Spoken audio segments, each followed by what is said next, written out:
भगवान गौतम बुद्ध एक गांव में धर्म सभा को संबोधित कर रहे थे। लोग अपनी विभिन्न परेशानियों को लेकर उनके पास जाते और उसका हल लेकर खुशी खुशी वहां से लौटते।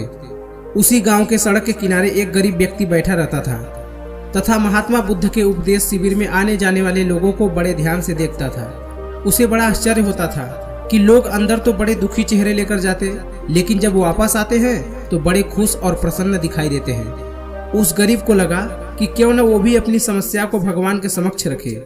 मन में यह विचार लिए वह भी महात्मा बुद्ध के पास पहुंचा।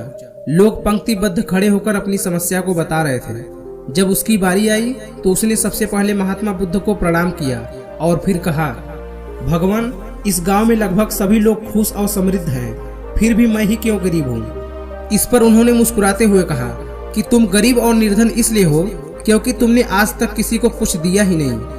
इस पर वह गरीब व्यक्ति बड़ा आश्चर्यचकित हुए बोला, भगवान, मेरे पास भला दूसरों को देने के लिए क्या होगा? मेरा तो स्वयं का गुजारा बहुत मुश्किल से हो पाता है। लोगों से भीख मांगकर अपना पेट भरता हूँ। भगवान बुद्ध कुछ देर शांत रहे, फिर बोले, तुम बड़े अज्ञानी हो।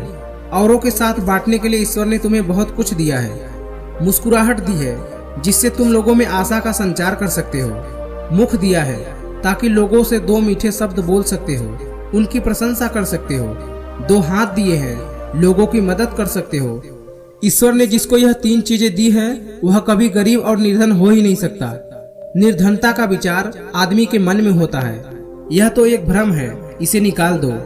कभी भी मन में निर्धनता का भाव उत्पन्न न होने दो, गरीबी अपने आप दूर हो जाएगी। भगवान बुद्ध का संदेश सुनकर उस आदमी का चेहरा चमक उठा और उसने इस उपदेश को अपने जीवन में उतारा, जिससे वह फिर कभी दुखी नहीं हुआ।